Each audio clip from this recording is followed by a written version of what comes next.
Good day, dear students. We continue our biochemistry lecture about hormones. And if in previous lecture we discussed with you mainly peptide and protein hormones, today's topic is amines hormones and steroid hormones. All amine hormones are derived from the amino acid tyrosine, which is derived from dietary sources as well as synthesis from phenylalanine. You know, it's relatively essential. Amine hormones are divided into water-soluble catecholamines and less water-soluble thyroid hormones. Catecholamines. They are organic compounds that has a catechol ring and side chain amine. From here the name catecholamines. All catecholamines, they are water soluble. And you see that all of them, they are produced from tyrosine, which in turn can be produced from phenylalanine. And I hope that you remember full way of their synthesis. We studied it earlier when we tell about metabolism of separate amino acids. And catecholamines include different hormones like dopamine, norepinephrine, and epinephrine.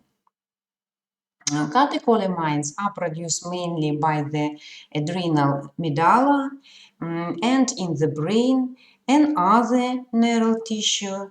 The sympathetic nerve system, where they function as a neurotransmitter. Dopamine for example, is a neurotransmitter released by the brain, and dopamine plays a number of roles in the human organism. Some of these functions are movement, memory, pleasurable reward, behavior and cognition, attention, sleep, mood, learning, and even inhibition of prolactin production. And I hope that you remember that a person with the Parkinson disease, the same show lower level of dopamine production, low level of dopamine in their central nervous system. Catecholamines cause general physiological changes that prepare body for the physical activity. Some typical effects are increase of the heart rate, blood pressure, blood glucose level, and a general reactions on the sympathetic nervous system. And all changes in the body under the action of catecholamines lead to prepare body for the physical activity, and body becomes physically stronger and has greater energy. And the person is now better prepared to face the danger at hand, fight, or escape from danger or stress, flight.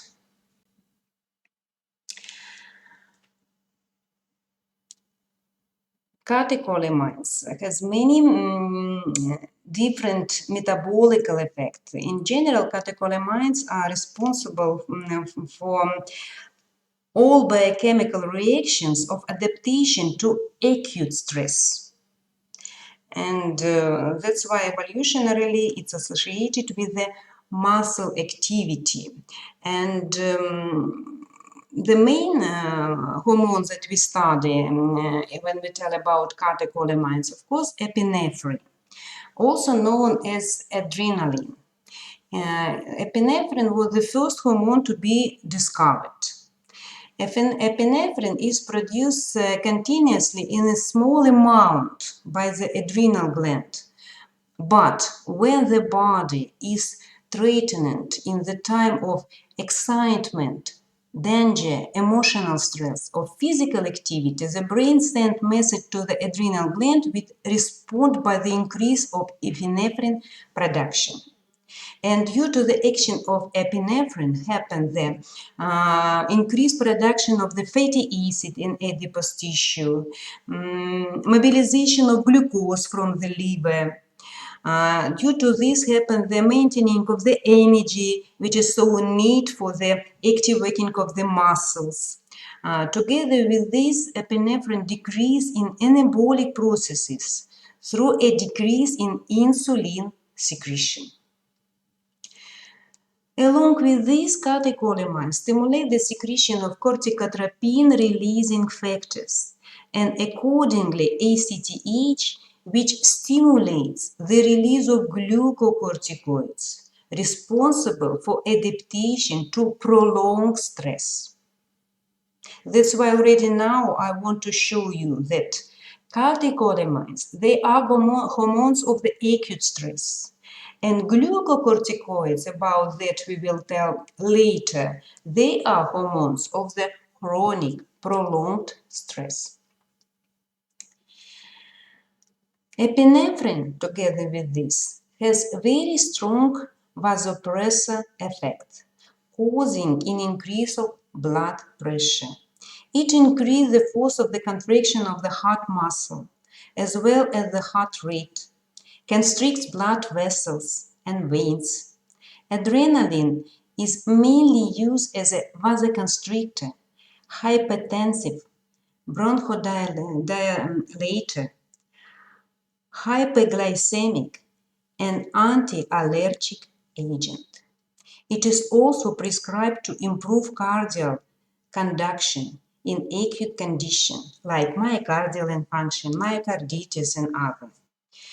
Because of its powerful heart stimulant, epinephrine widely used in emergency medicine to restore the heart rhythm and in causes of the shock or in causes of the cardiac arrest. What interesting we can know about the epinephrine? Epinephrine has very short lifetime. And after that, during its act only during a few minutes. After that, catecholamines, they are destroyed under the action of a special enzyme system, MAO, monoamino oxidase. And the degradation of catecholamines mainly occurs in the liver. In this case, methoxynorepinephrine glucuronide and methoxyepinephrine glucuronide are formed, but they consist only about 30% of all final product of catecholamine catabolism. Main product of this is vanillyl mandelic acid. And checking of vanillyl mandelic acid in the blood, widely used for diagnosis, for the checking of the concentration of catecholamines, because catecholamines themselves, they are, as I tell already, have very short lifetime and very quickly disappear from the blood. Conditions associated with the hypofunction of adrenal medulla are not described, but hyperfunction of adrenal medulla occurs when we tell about pheochromocytoma tumor. The content of adrenaline in the blood can be increased by 500 or even more times. Of course, it leads to increase in the blood pressure, increase the concentration of fatty acid and glucose, and increasing rather sharply. Adrenaline and glucose can appear in urine, but mainly diagnosis is due to the increasing of vanillyl mandelic acid concentration. And vanillyl mandelic acid concentration in the blood can be increased significantly. Thyroid hormones, T3 and T4. They are the same amine hormones, and they are produced from tyrosine 2. the follicle cells of the thyroid glands produce the protein thyroglobulins. Here you see this is the structure of them. Tyrosine is a precursor, and here you can see thyroxine or T4 tetraiodtyrosine, because here you can see 4 iodine atoms, and T3 triiodtyronine, where you can see only 3 iodine atoms.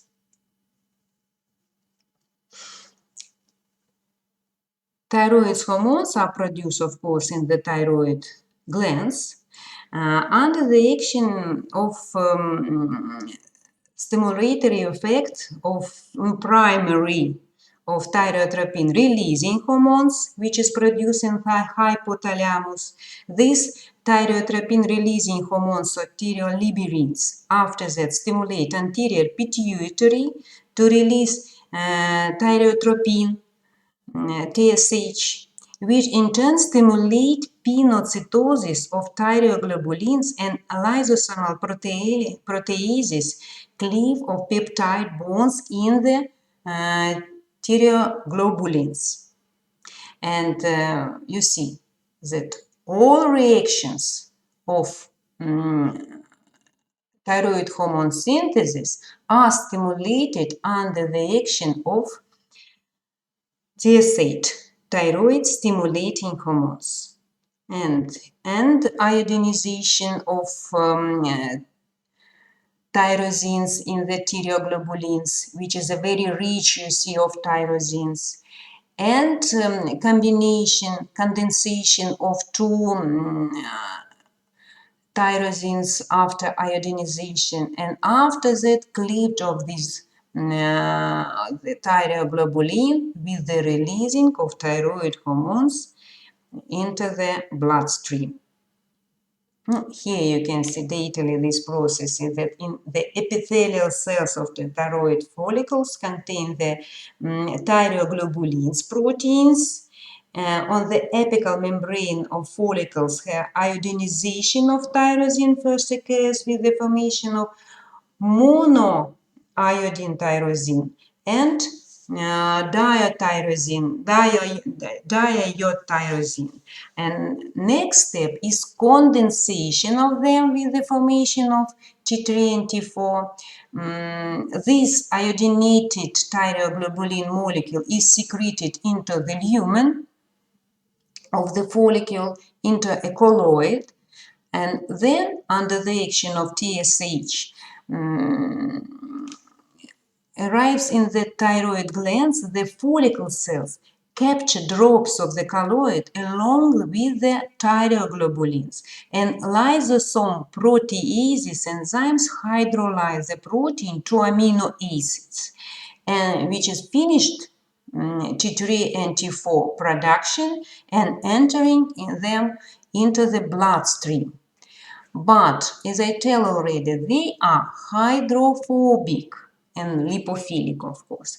That's why in the blood, these hormones bind to a special carrier protein, and only in this form they are transported to different target tissue.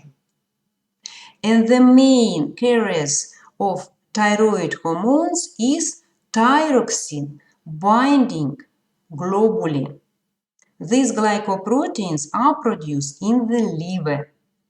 Two other carrier proteins, not so important. It's a transthyretin and albumin.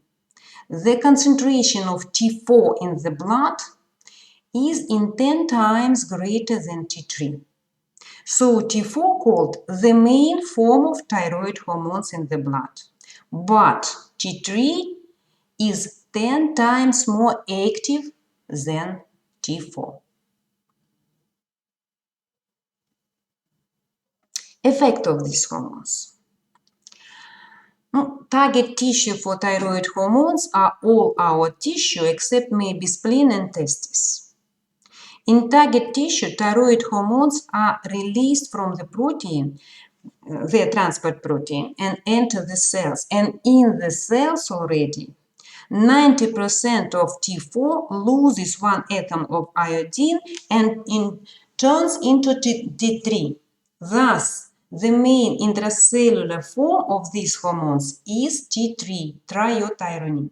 But effect of thyroid hormones on the body depend from the concentration of hormones in the blood. In physiological doses, they have the anabolic effect, but in enlarged doses, catabolic effect.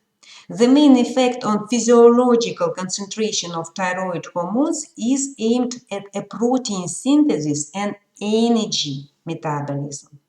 Thyroid hormones increase the rate of metabolism, affect body temperature, regulate protein, fat, and carbohydrates catabolism in all cells. They keep up growth hormone release, skeletal maturation, and the heart rate, force, and output. They promote central nervous system growth.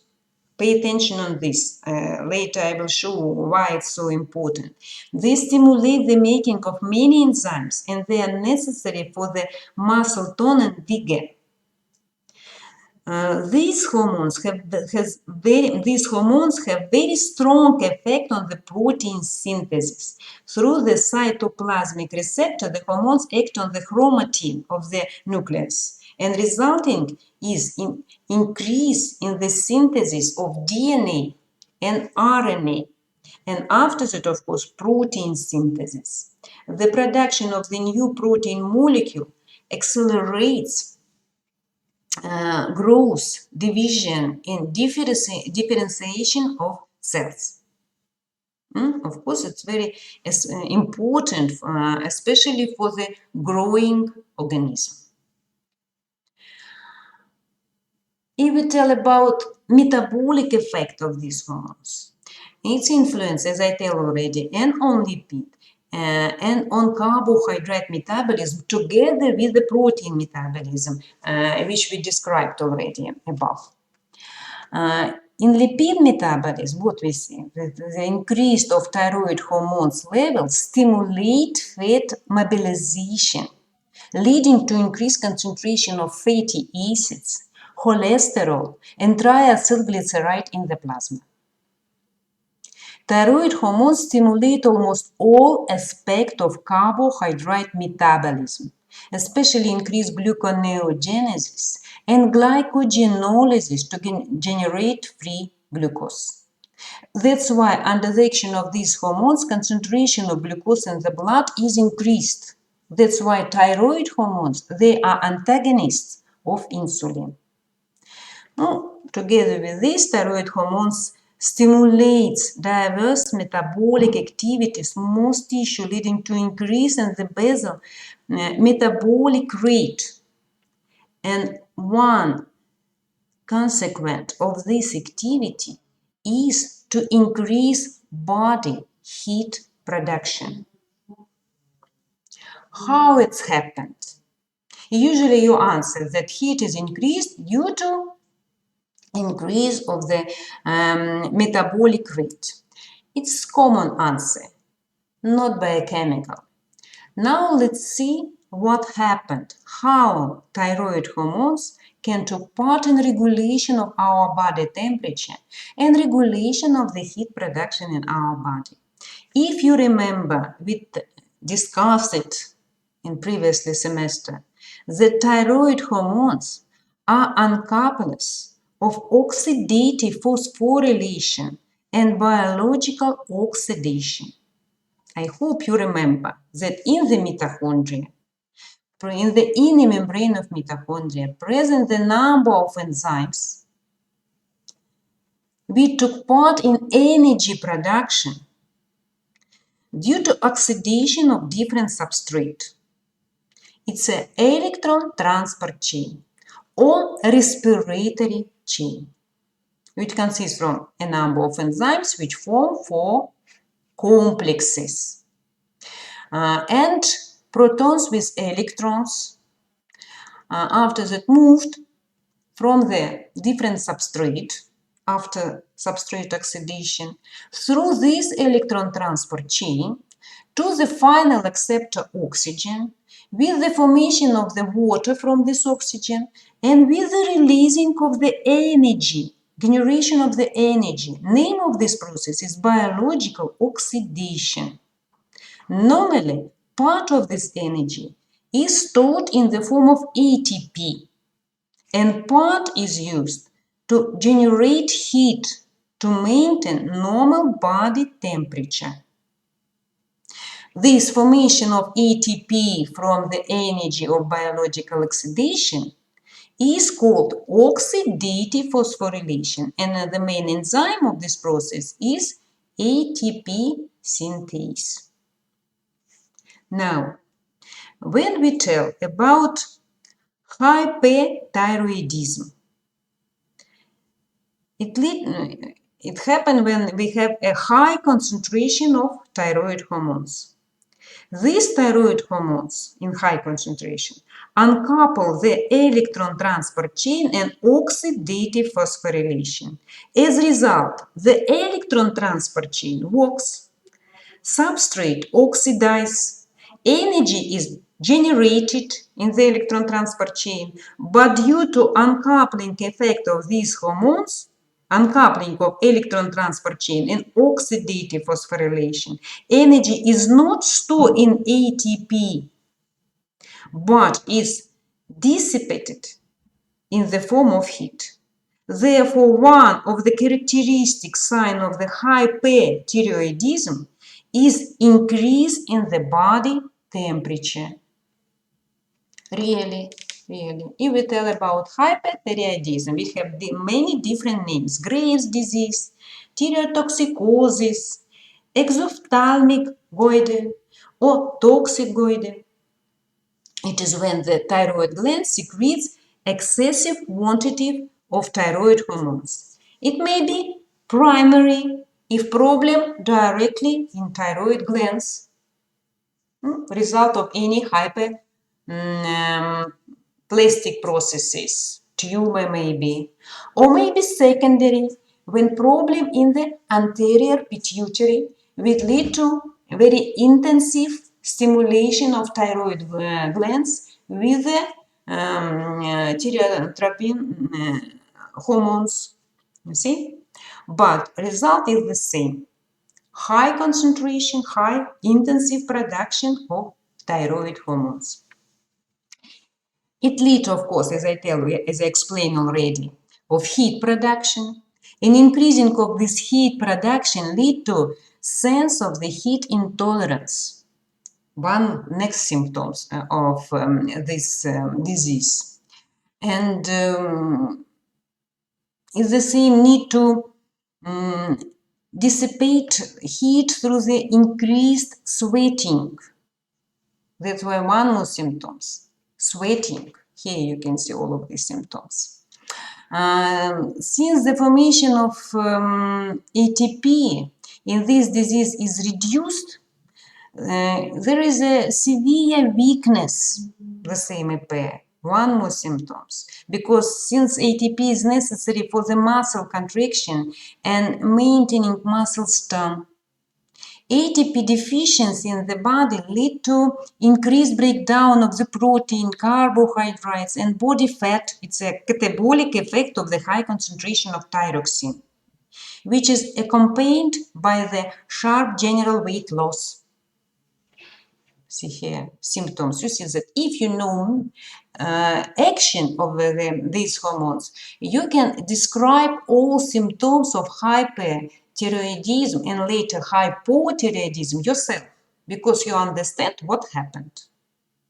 In addition to above symptoms, with hyperthyroidism observed, it increased heart rate, tachycardia, agitation, fatigue, nervousness, tearfulness, insomnia, emotional lability. If you touch this patient, the skin becomes moist and hot. Opposite condition, hypothyroidism. It may be resulting of the deficiency of thyroid hormone synthesis. It sometimes caused by the surgical removal of thyroid glands or a part of thyroid glands, or maybe result of the overdose of anti-thyroid medicine, or maybe result of the atrophy of the thyroid gland itself. Different reasons. But symptoms is a little different in different age. That's why if we tell about hypothyroidism in the adult, name of this syndrome is myxedema. When the supply of thyroid hormones is inadequate, general depression of the most cellular enzyme system and oxidative processes result, reducing the metabolic activity of the cell. This in turn reduces oxygen consumption, decreases energy production, lessens body heat.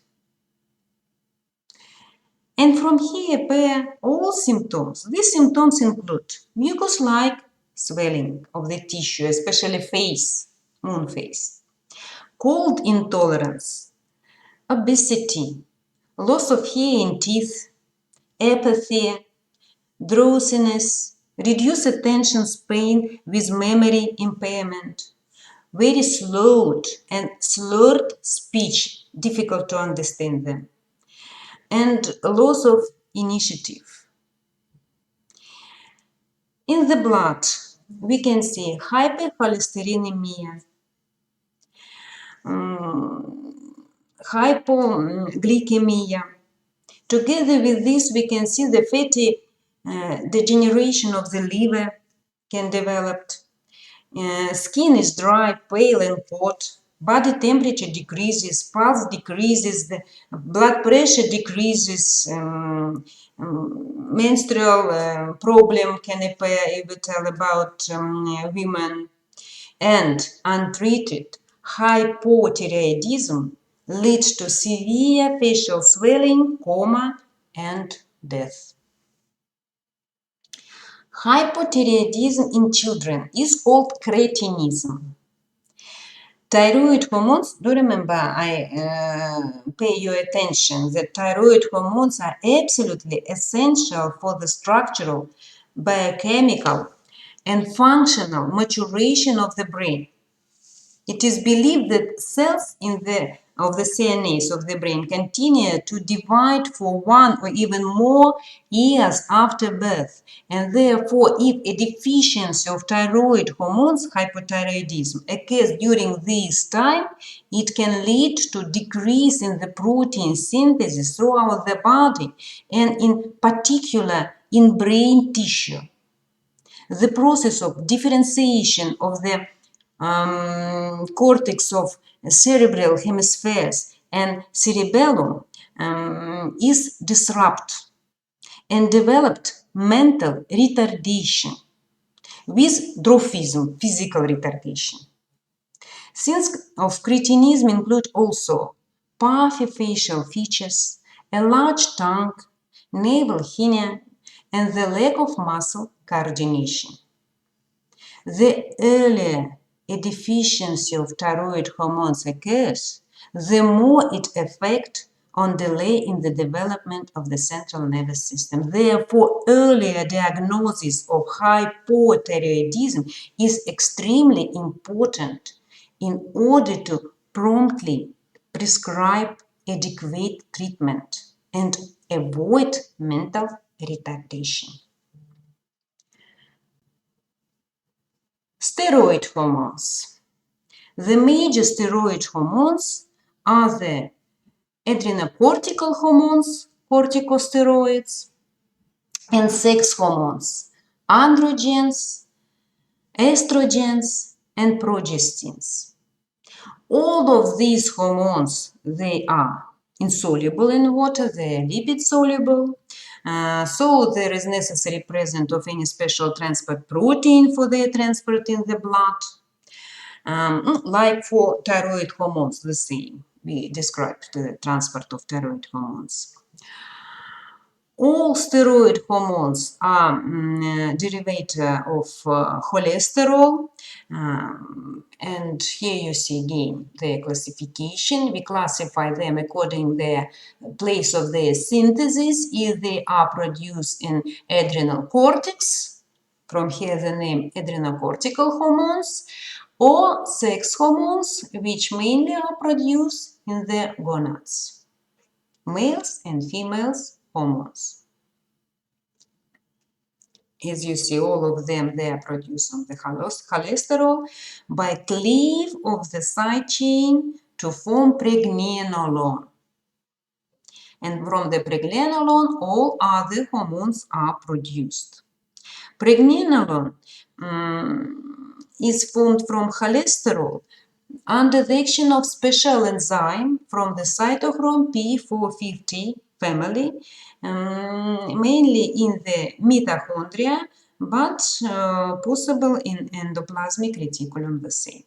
It's, you see, a series of different reactions. There are the complex. We don't study them, only like a scheme. Here I show you the same scheme, only already with the structure of corresponding hormones.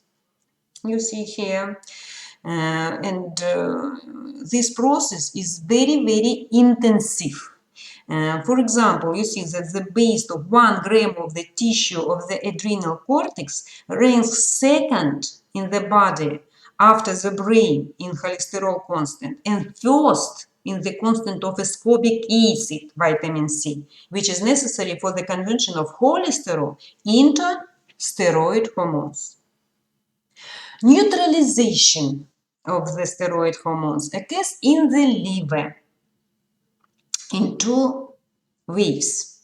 About 90% of steroid hormones are first restored and then conjugate with glucuronic acid, and after that easily excreted in the urine.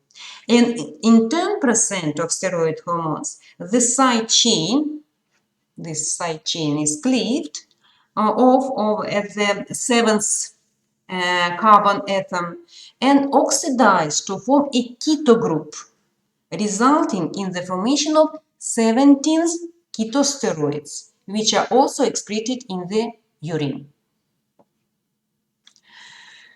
Hormones of adrenal cortex.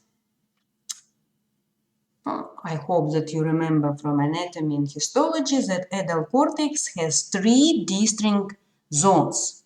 Zona glomerulosa, where mineralocorticoids are produced, zona fasciculates and reticularis, where glucocorticoids and androgens are produced.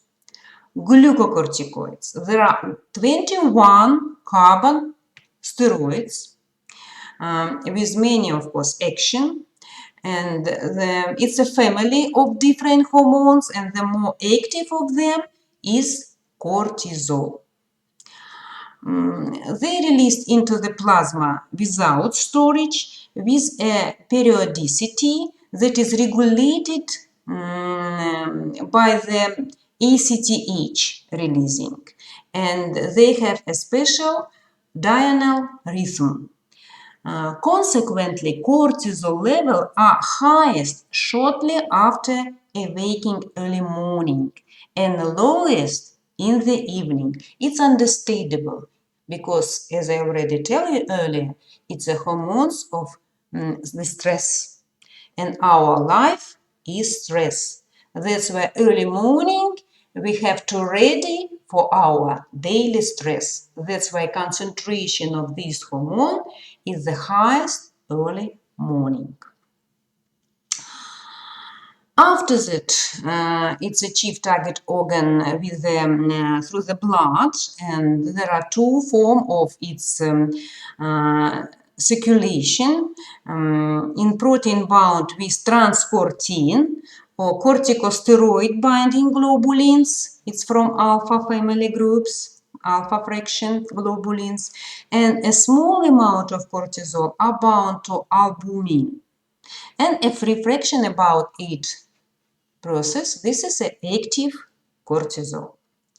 When animal under the stress, the hypothalamus secretes corticotropin-releasing hormones which stimulate production of ACTH, adrenocorticotropin, which in turn stimulate ACTH after that through the blood, achieve adrenal cortex, zona fasciculata as you see, and activate production of characteristic corticosteroid hormones in adrenal cortex, glucocorticoids. Functions of glucocorticoids affect basal metabolism, defense metabolism, blood pressure, and response to stress. Glucocorticoids play a very important role in carbohydrate metabolism, hence name glucocorticoids. In all target tissue, glucocorticoids inhibit glycolysis. In the liver, hormones increase gluconeogenesis from the amino acids, induce all gluconeogenesis regulatory enzymes like pyruvate carboxylase, fructose 1,6-biphosphatase, glucose 6-phosphatase. And as a result, glucose is produced and released into the blood and increase the level of the blood concentration glucose. And glucocorticoids took part the glycogen synthesis in the liver, not in the muscle, because they promote activation of glycogen synthase in the liver. Therefore, when we tell about excess of glucocorticoids, for example, they used for the treatment in the high doses or for a long time, or as a result of the increasing of formation of glucocorticoids in the body. One of the symptoms is hyperglycemia. That's why one more name of Cushing disease later we will tell about. It's a very high production of this hormone, glucocorticoids, has very interesting name, steroid diabetes, due to this increasing of glucose level in the blood. Lipid metabolism is regulated by these hormones. In the liver, glucocorticoids increase synthesis of triacylglyceride and very low density lipoproteins and ketone bodies. In adipose tissue, hormones increase the breakdown of fat in the limbs, but increase the deposition of fat in the trunk and face. Central obesity, you see that due to when we tell about excess of glucocorticoids, a specific obesity, central obesity, and increase in the level of ketone bodies in the blood are absorbed. Protein metabolism regulation. In the liver, glucocorticoids increase protein synthesis, but in other tissue, reduce the synthesis of proteins and stimulate the breakdown of tissue proteins, and resulting amino acids are used for the gluconeogenesis as a substrate. In this regard, with the excess of glucocorticoid, there is a slowdown in wound and healing, atrophy, and muscle weakness, and in the bones, osteoporosis, we can see, which is accompanied by the easily occurring fractures.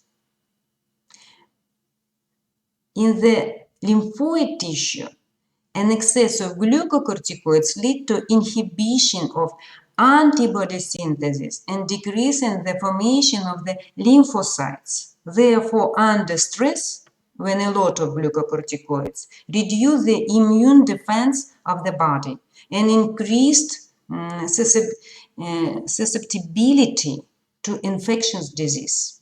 This mechanism of the action of glucocorticoids on lymphoid tissue underlies their use in the treatment of allergies and in transplantation to suppress the rejection of the transplanted organ. Glucocorticoids, the same, has an anti-inflammatory effect because they induce the synthesis of lipocortin, a protein that inhibits phospholipase A2, the rate-limited enzyme of eicosanoid synthesis. Eicosanoids, prostaglandin, thromboxans, leukotrienes. Glucocorticoids increase the secretion of hydrochloric acid in the stomach, and the mechanism of the action is due to the fact that glucocorticoids inhibit the synthesis of prostaglandins, which reduce the secretion of HCl. Therefore, with the excess of glucocorticoids in the body, they can develop steroid ulcers in the stomach. Glucocorticoids has a partial action of mineralocorticoids the same. Pay attention on this. The glucocorticoids, of course, not so strong like aldosterone, but the same influence on the secretion of sodium and reabsorption of sodium and chloride from the urine into blood, and active secretion of potassium and hydrogen ions into urine. Now, disorders of glucocorticoids. Insufficiency of glucocorticoids is the Addison syndrome, a life-threatening disease caused by a partial or complete failure of the adrenal gland. Causes include autoimmune disease, infection, tumor, or bleeding into adrenal cortex, and as a result, adrenal cortex can't produce hormones normally. If we tell about the primary Addison syndrome, what are the symptoms of this disease? Symptoms include hypoglycemia, intolerance to stress, anorexia, so weight loss, weakness, decreased blood pressure, and glomerular filtration plasma sodium, and increased potassium, increased pigmentation of skin, darkening of the skin gives one more name of this disease, bronze disease. Loss of hunger and the stomach and intestinal problems. Other symptoms are restlessness, depression, and sensitivity to cold. The onset is usually gradual over a period of the week or months. It's not acute condition. But I tell about the primary Addison disease, when problem in the adrenal cortex. And as a result of the concentration of glucocorticoids in the blood is low, and low level of glucocorticoids lead to increased stimulate production of ACTH. And this bronze color of the skin, you see, pigmentation of the skin and epithelial tissue, which give this name of disease, appear due to intensive production of ACTH, which is produced from the long precursor together with melanocyte-stimulating hormones. That's why a low level of glucocorticoids in the blood lead to increase of production of ACTH. Together with ACTH, we can see increase of production of MSH, melanocyte-stimulating hormones, which lead to hyperpigmentation. When we tell about secondary adrenal insufficiency, it's a result of deficiency of ACTH production. Problem now in the secondary, in the anterior pituitary. And symptoms will be absolutely the same like in Addison disease, but without pigmentation. Because without increasing of ACTH, we have no pigmentation. Opposite situation, Cushing disease. It's an increase of glucocorticoids, excess of glucocorticoids. It's maybe the same, two variants. Or primarily, when we tell about adrenal adenomas or carcinomas, and in this case we tell about Cushing syndrome. Or secondary, when we can see disorder made by the very high release of ACTH in the anterior pituitary, In this case, we tell about Cushing disease. Symptoms. Symptoms are hyperglycemia. That's why one more name is steroid diabetes. Fat pads of the chest. Upper back obesity, buffalo hump. Hypernatremia, hypokalemia, alkalosis, edema, hypertension, moon face as a result of edema, osteoporosis, muscle weakness, purplish stridges, popular symptoms, infection, fragile bone, acne, hirsutism, a heavy growth of the hair on the face, high blood pressure, the same. You see that hyperglycemia, high blood sugar, most often does not respond to treatment. And of course, necessary to put correct diagnosis and don't confuse with diabetes mellitus. The cause is, as we tell already, often or maybe primary problem inside of the adrenal cortex or secondary a pituitary gland problem. Treatment is to surgically remove the tumor or shrink the tumor by X-ray treatment. Mineralocorticoids. Here the same family of hormones, and the more active of them, aldosterone, because traditionally we tell about aldosterone function and show you the structure of aldosterone, and position of this aldehyde group here gives the name of this hormone, aldosterone, aldehyde group. Effect. The main effect is, of course, it's an electrolyte balance and ion transport.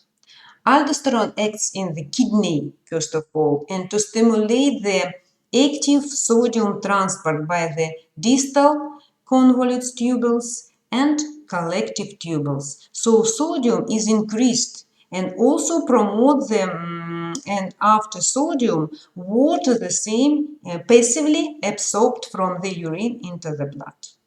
Aldosterone also promotes the secretion of the potassium, hydrogen ions, and ammonium by the kidney. Together with this, aldosterone took part in regulation of secretion and reabsorption in the sweat glands, intestinal mucus, and salivary gland. Plasma transport is due to the weak association with albumin, so it is very rapidly cleared from the plasma by the liver and kidney. Regulation of its synthesis. ACTH has no strong regulation of aldosterone synthesis. Aldosterone has another regulation. It is regulated by the renin-angiotensin system and by the concentration of the calcium, potassium in the blood. As concentration of potassium increases, it leads to stimulation of aldosterone synthesis.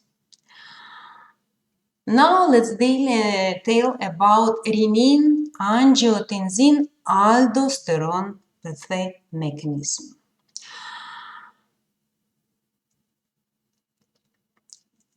You see that.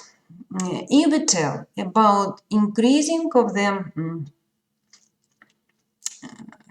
it starts from the, dehydration, sodium deficiency in the blood, or hemorrhage, result of the hemorrhage, and as a result, blood pressure is decreased due to decreasing of the volume of the blood. And as a result, it leads to stimulation of baroreceptors, which after that lead to stimulation of juxtaglomerular cells in the kidney, which lead to increasing of renin synthesis. Renin has enzymatic activity The main function of renin is activation of angiotensinogen, protein which long inactive precursor protein which is produced in the liver. Under the action of renin, due to the limited proteolysis from inactive angiotensinogen is produced angiotensin 1. Angiotensin 1, the same is inactive, it's a decapeptide, consists from 10 amino acid. But after that, angiotensin 1, under the action of angiotensin converting enzyme in different organs, but mainly in the lungs, is converted into angiotensin 2. Angiotensin 2 is octopeptide. You see, it's a decapeptide, consists from 10 amino acids. We break down one peptide bond, remove 2 amino acids and produce octopeptide, which consists from 8 amino acids, angiotensin 2. Angiotensin 2 already it's active protein which has a number of the functions. One is very important function. It's one of the strongest vasoconstriction of our body. It took part in the constriction of the arteries and such way increasing of the blood pressure till the normal. Second very important influence of the angiotensin 2, it is activator of the adrenal cortex and activator of the aldosterone synthesis.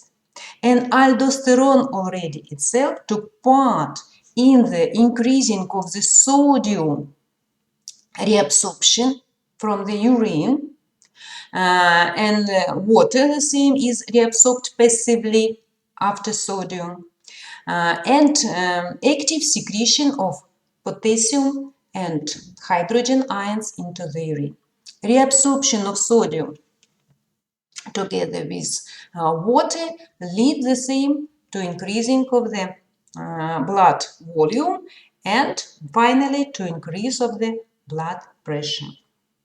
So the main effect of this hormone, aldosterone, is regulation of the blood pressure and electrolyte balance in our organism. Disorder of mineralocorticoids excess. It's a we can see here, or primarily aldosteronism or Cone syndrome, which is a result of adenomas of the glomerulosa cell. And the symptoms of this disease is a hypertension, hypokalemia, hypernatremia, and alkalosis. And of course, is plasma renin and angiotensin 2 levels are suppressed. Secondary aldosteronism is a result of the renal artery stenosis. Due to this, inside of the kidney locally, blood pressure is low.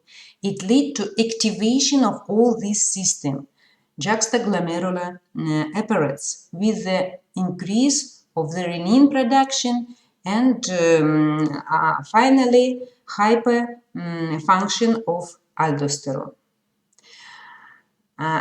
Blood pressure in whole organism is increased, but due to artery stenosis into the kidney, in the kidney continuously blood pressure is low. Clinical symptoms are absolutely the same like in the primary aldosteronism. Adrenal hormones, which are produced in the adrenal cortex, they the same play a very important role in glucose homeostasis, sodium retention, and blood pressure regulation, host defense mechanism, stress response, and general protein anabolism. And they have a special role when the absence of hormone synthesized in adrenal gland. They are produced in zona fasciculata and zona reticularis. They are produced in significant amount, but they are rather weak androgens. There you see here the name, dihydroxyepiandrosterone and androstenedione. Disorder of their synthesis can be a reason of adrenogenital syndrome. It's a state in which too many androgens are made by the adrenal gland. This may be caused by the adrenal tumor or inborn defect. Girls born with this syndrome may have more than usually growth of the body hair, low pitch voice, acne, and the lack of the menstrual cycle. Male, the same, they have male hair growth and muscle size especially during the puberty. Boys with this syndrome have early puberty, and however, their testicles stay small and not fully formed. Children, when they are little children with this defect, they are quite tall, but the epiphysis close too soon, and that's why as adult they are very short. Hormones of the gonad. The gonads are, it's biofunctional organs that produce germ cells and the sex hormones. The androgens, testosterone, and the estrogens, such as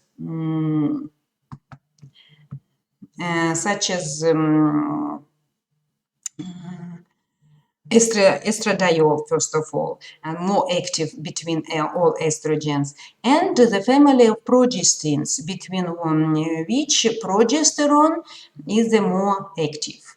All of them, these hormones are synthesized in the testes mainly and ovaries, respectively, men and women hormones. They affect mainly its sexual development of the man, sexual behavior, and the variety of other reproductive and non-reproductive function. Other important action is anabolic metabolism in the muscles, bone, and skin. The first hormone that we will discuss now is testosterone. Testosterone, of course, is produced in the Leydig cells. Different age, different level of testosterone. Very high concentration of testosterone we can see in the puberty time. Testosterone binds to a specific plasma protein, sex hormone binding globulins, or one more name, testosterone estrogen binding globulins, which is produced in the liver, because this transport protein can carry and testosterone and estrogens. The main testosterone effects, it's a sexual differentiation, growth, development, and the maintenance of the male reproductive organs, spermatogenesis, and male pattern behavior. Here you can see all biochemical functions of these hormones. One very important hormone is the anabolic effect. All androgens, they are anabolic in their nature. They influence on the protein metabolism. The testosterone stimulate RNA synthesis transcription and protein synthesis translation. Androgens cause a positive nitrogen balance and increase muscle mass. Testosterone enhances glycolysis, fatty acid synthesis, and the TCA cycle. Testosterone promotes bone growth and mineralization of the bone. It's prescribed for the androgen deficiency, breast cancer in the woman, so very widely used in the medicine. It's the same necessary. It's the same used for the stimulation of the growth, weight gain, and the red blood cell production. If we tell about the disease, disease depends from the age and from the type of destroying. It's, for example, it's maybe insufficient of testosterone production. In this case, it leads to abnormalities in the muscle and bone development and undeveloped genitalia and diminished virility. Maybe three different levels of the problem with testosterone synthesis. It's maybe primarily disruption in the testicles. It's maybe secondary disruption in the pituitary, and maybe tertiary disruption in the hypothalamus. But in all cases, we can see these main symptoms of hypogonadism. But maybe absolutely another situation when concentration of testosterone in the blood is normal and sometimes even in the higher than in normal, but problem in the receptor for this hormone, defective receptor in this hormone. In this case, we tell about testicular feminization of Morris syndrome, when a patient has XY phenotype, but you see phenotype as female. A problem with receptor. It's a normal cell, and if we have XY genotype and normal receptor, baby develops normally as a man. Without receptor for these hormones, when cells can't interact with testosterone, and without influences of the testosterone on the normal development of the cell, organism is developed like women. You see, female. Sometimes Morris syndrome is called fashion model syndrome. Since women or men, it's difficult to name them, with this pathology, often have an attractive appearance. In addition to external, they are pretty. They can other characteristics like as efficiency, physical and mental activity, high growth, long arm and legs, strong will and high intelligence, prevents via men's clothing and accessories, enterprise. They are very active, sometimes even aggressive, and due to according these features, it is believed that such strong historical figures as John of Darkness or George Sand or Queen Elizabeth I of England had a Morris syndrome, but that is just a guess, of course.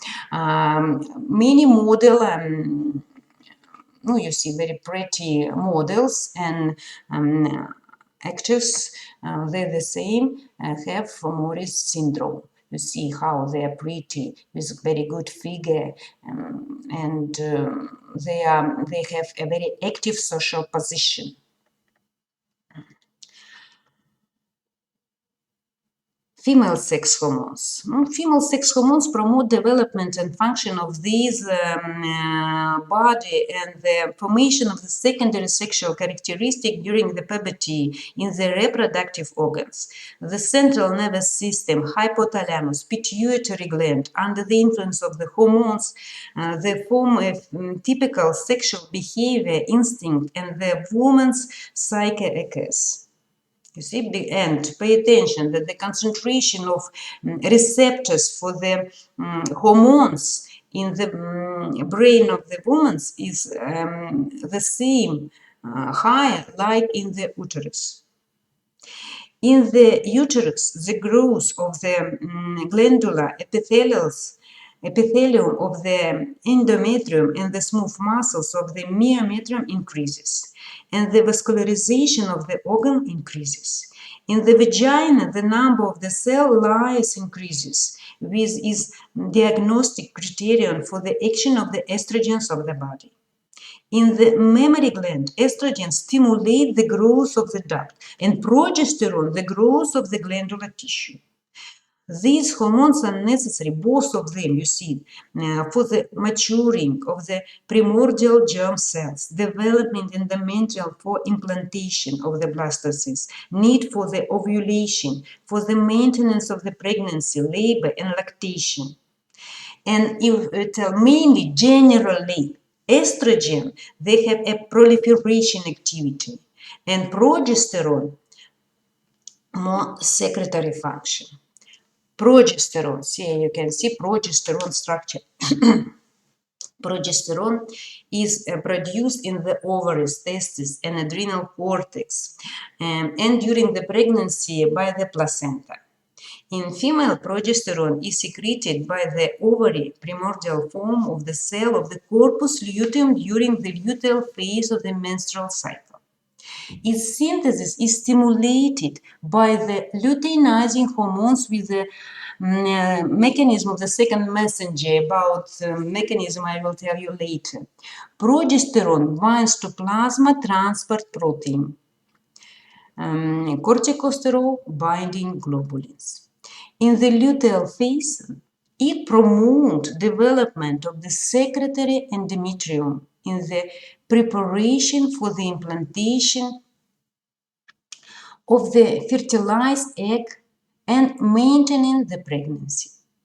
During labor, it regulates uterine contraction indirectly by the inhibiting oxytocin release from the posterior pituitary. Progesterone responsible for the increase of the basal body temperature that begins shortly after the time of the ovulation and persists throughout the luteal phase of the menstrual cycle. That's why, due to this increasing of the body temperature, gynecologists can understand where a time of ovulation. Sometimes it's very important for the treatment of infertility. It complete with the aldosterone in the renal tube, which lead to the modest loss of the sodium and water into urine. It has hypnotic act on the brain, contribute to emotional and physical changes, sometimes seen during the premenopause time. It's form premenopause, premenstrual syndrome. Progesterone, a natural progestation hormone, very widely used in the medicine to treat various menstrual disorders and inability to become pregnant. Estrogen, very interesting structure, you see, with aromatic cycle here. Estrogen, one of the group of the hormone steroid compounds that aid the development of the female secondary sex traits. Human estrogen is produced mainly in the ovaries, but can be produced in the adrenal gland, testicles, and both in the fetus and placenta. It binds to the sex hormone binding globulins and excreted in the body, feces, and urine, the same as progesterone and other steroid hormones. There are a number of estrogens in our body: estradiol, estriol, and estrone. The more active, of course, estradiol. Estrone is a postmenopause hormone. Estrogens are primarily associated with the growth, development, and maintenance of the female reproductive organs and maintaining the menstrual cycle, the development of the female sexual characteristics. Estrogens perform many metabolic functions. Estrogen increase lipogenesis in the adipose tissue, and for this reason, women have relatively more fat than men. Estrogen increase the synthesis of the high-density lipoproteins, which took part in the removal of the cholesterol from the body. It's carry cholesterol from different peripheral organs to the liver. And that's why estrogen, through the action of the increase of synthesis of high-density lipoproteins, can reduce the level of total cholesterol in the plasma. Therefore, women are less than men suffer from the atherosclerosis and coronary heart disease. Let's see. and many other effects of the estrogens you can reach here, and it's very important and for the man and for the female organism. And estrogen the same took part in the mineralization of the bone. That's why when we tell about postmenopause time, when concentration of estradiol is less than normal, it leads to the zero. One of the important and dangerous syndrome that appear in postmenopause time is osteoporosis. Together with this, we can see in hypercholesterolemia, I already explained why, because estradiol increase production of high-density lipoproteins in the liver. The same it leads to atrophy of vaginal and dermal cells. It's all of these symptoms appear due to deficiency of estrogens in postmenopause time. Now, a few words about the mechanism of all hormones action, and our hormones have different mechanisms.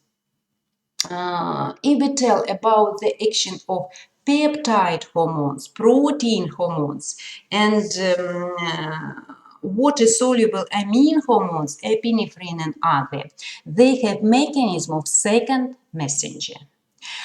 Because these hormones, they can't penetrate cell membrane. They can interact with a receptor only on surface of this membrane. And when hormones, ligand, primary messenger, binds with its receptor, it leads to activation of G protein. You know that G protein, it depends from GTP, from here the name G, when it consists from 3 subunits, combination of 3 subunits, alpha, beta, gamma, this G protein is inactive.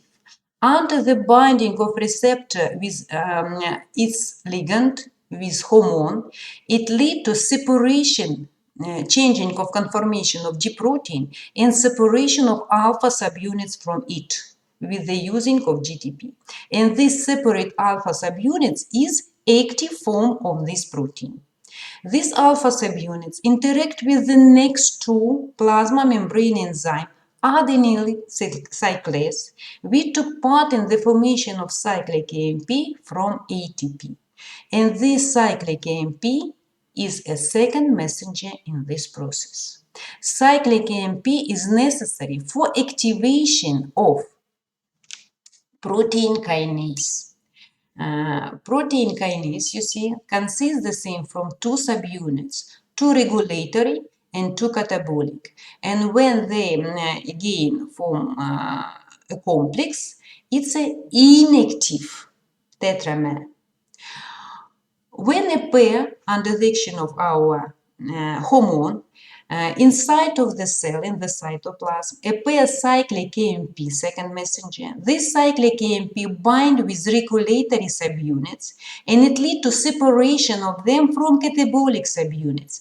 And these separate catabolic subunits, it's an active form of this protein kinase.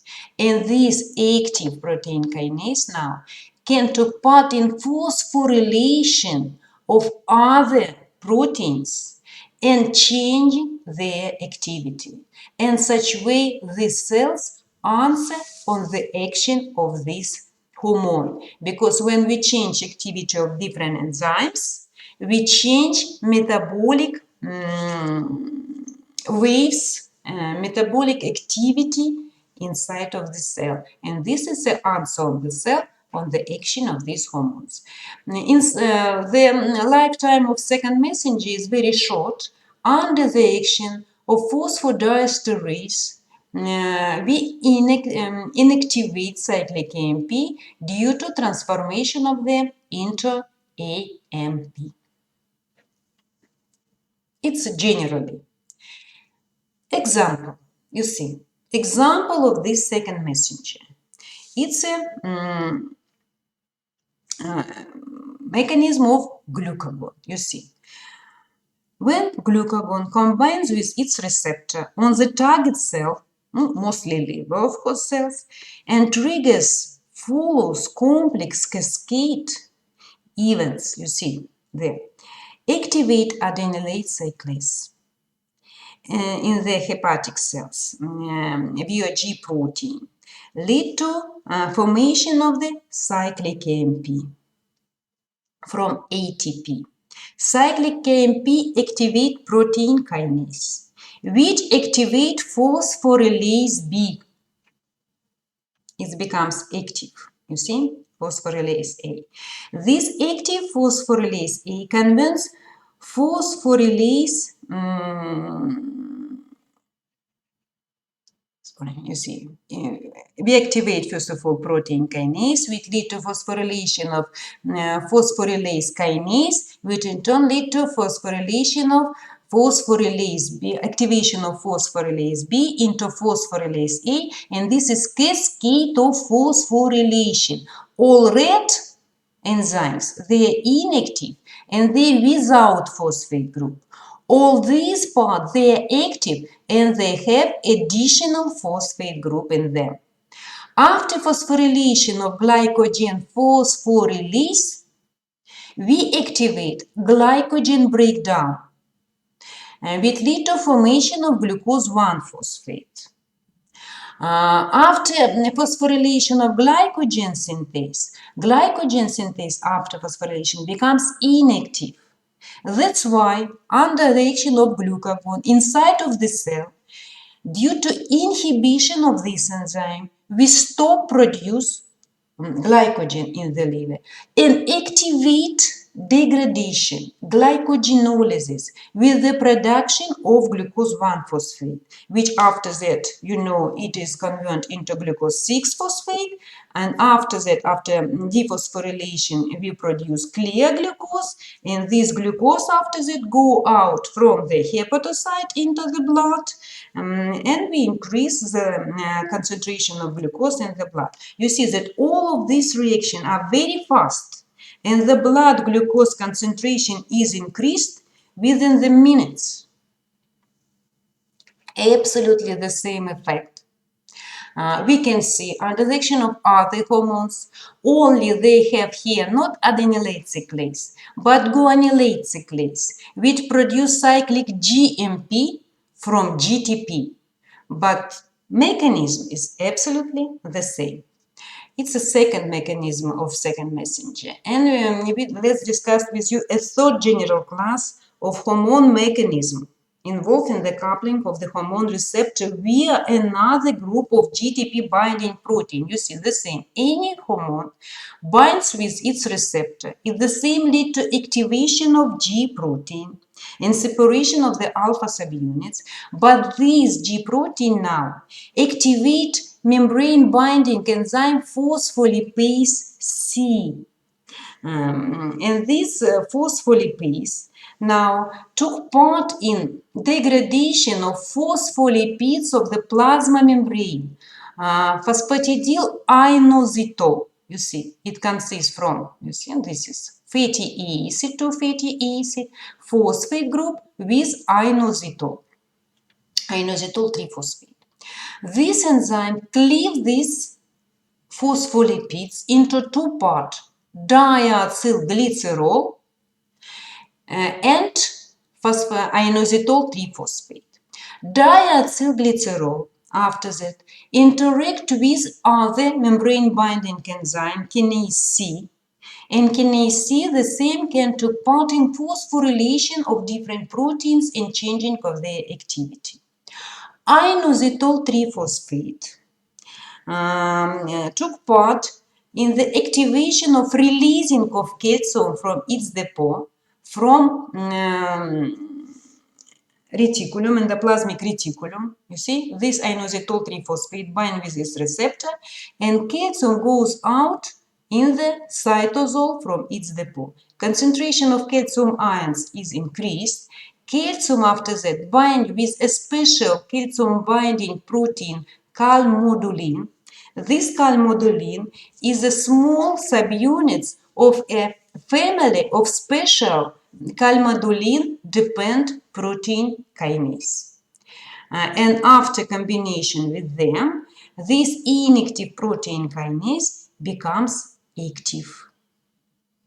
and this number of calcium-dependent enzyme, the same start to phosphorylation of different proteins and changing of their activity, and this is the answer on the cell on the action of these hormones. For example, you see epinephrine. Epinephrine has a mechanism of action with the cyclic AMP, but norepinephrine, after binding with its alpha-1 adrenergic receptor, has a mechanism of action through the action of diacylglycerol and inositol 3-phosphate, like a second messenger. All of this mechanism, it's a mechanism of second messenger when we have a primary messenger hormones and which carry this signal from target, from the place of the synthesis to target organ, and second messenger which carry this signal from plasma membrane inside of this cell and form trigger the answer of this cell on the action of this hormone. Absolutely, a special receptor is insulin receptor. Insulin receptor is found on the surface of the all body cells that responds for the hormones. The highest receptor density is found, of course, on the liver cells. Insulin receptor, the same, is located on the cytoplasmic membrane, and this receptor has two functional domains. The extracellular domains, it's a place for binding with hormone. After binding with hormone, with insulin, it leads to conformational changing of the entire receptor part, which activate the intracellular protein tyrosine kinase domains. You see that activated receptor binds these different protein substrates. When insulin binds to its receptor, it leads to change in conformational changing of this part of this receptor and activate of kinase activity of this part, this domain. After activation, it binds a number of the proteins. The total name of them is insulin receptor substrate protein. And these domains, with its tyrosine kinase activity, lead to phosphorylation of this insulin receptor substrate, and after phosphorylation, they become active and they can take part in regulation of different processes. For example, one of them took part in regulation of translocation of GLUT transporter system from the intracellular vesicles into the membrane, and only after that possible to uptake glucose from the blood into the cell. You see, only after binding of insulin with its receptor. Next effect of this protein, they took part in regulation, in activation of protein phosphatase. You know that phosphatase remove phosphate group from substrate. If the name of enzyme is protein phosphatase, they took part in dephosphorylation of protein inside of the cell. If glucagon took part in phosphorylation of them, insulin, due to this mechanism, took part in dephosphorylation of them.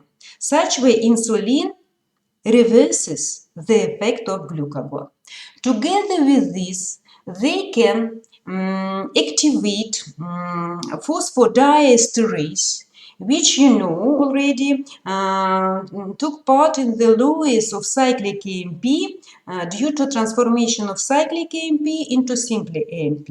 And due to this, without cyclic AMP, protein kinase becomes inactive and can't take part in phosphorylation. It's one more way of the preventing of effect of glucagon.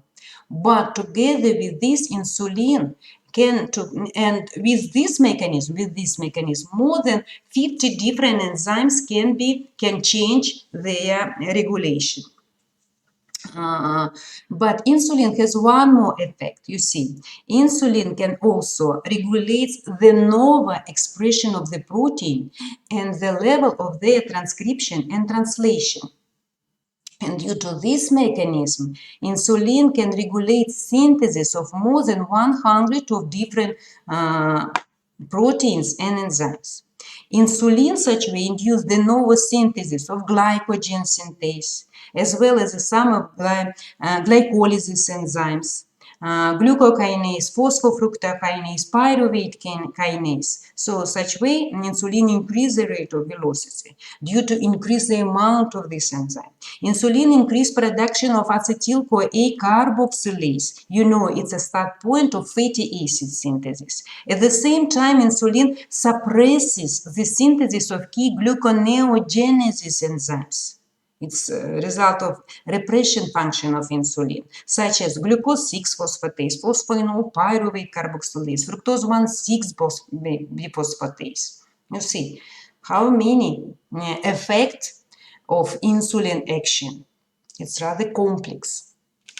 But the function of steroid and thyroid hormones is the same regulation of the protein synthesis. You see that these hormones are too hydrophobic and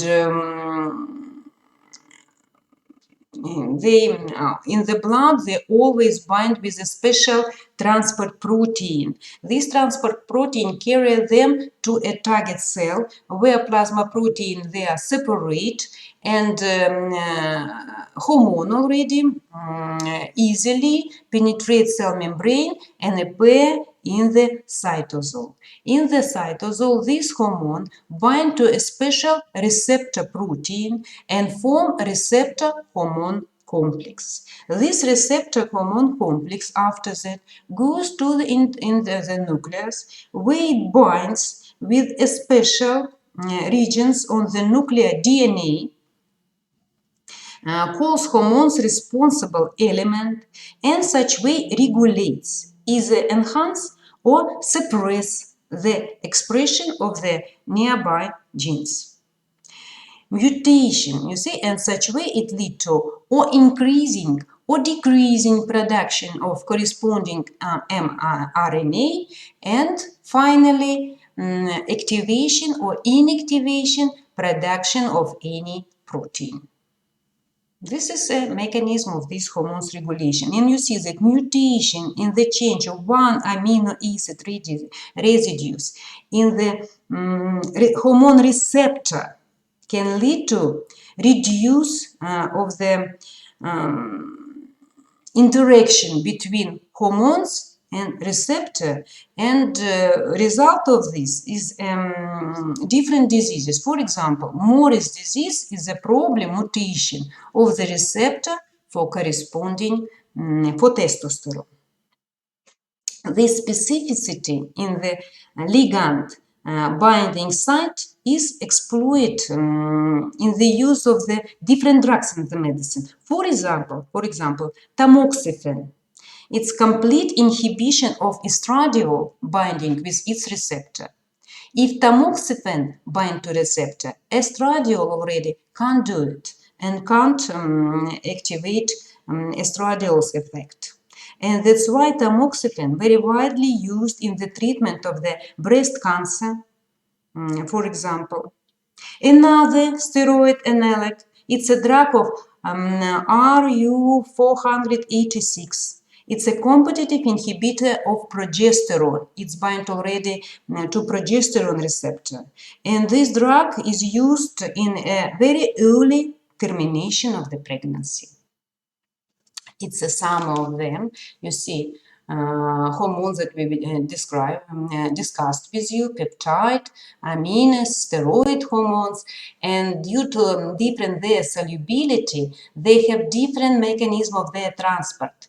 Water-soluble hormones, they are transported easily and they interact with the receptor on the surface of the organism. That's why they have very fast effect due to phosphorylation and dephosphorylation of different enzymes, and more longer effect due to regulation of gene expression. Fat-soluble hormones, they are traveling in the blood with a special transport protein in the target organs. They have mechanism of action due to regulation of gene different genes, and such way regulation of transcription, translation, and finally synthesis of the protein. Phosphorylation and dephosphorylation is a very fast mechanism. Cells can answer on the action of hormones during a few seconds, maximum minutes. For the synthesis of but it's very fast but short, because the lifetime of the second messenger is very short. That's why you see we can see immediately effect for a short time. If we tell about steroid hormones, of course effect appear after some hours, which is necessary for the protein synthesis. But this effect we will see in this cell during the whole life of this protein, and effect disappear only after the breakdown of this protein. That's why the epinephrine is a hormone of the acute stress, because after achievement of the adrenal medulla, it's immediately lead to changing of the these hormones appear into the blood, achieve their target organs, and immediately effect we will see, but for a short time. And ACTH, which appear after from the adrenal cortex, its effect for the long time. It's appear only after some hours, but we will see this effect sometime during a weeks. That's why this is the acute stress hormones, this is a chronic stress hormones. Okay, we discussed with you all materials about hormones that I want to give you. Thank you for your attention. Goodbye, students.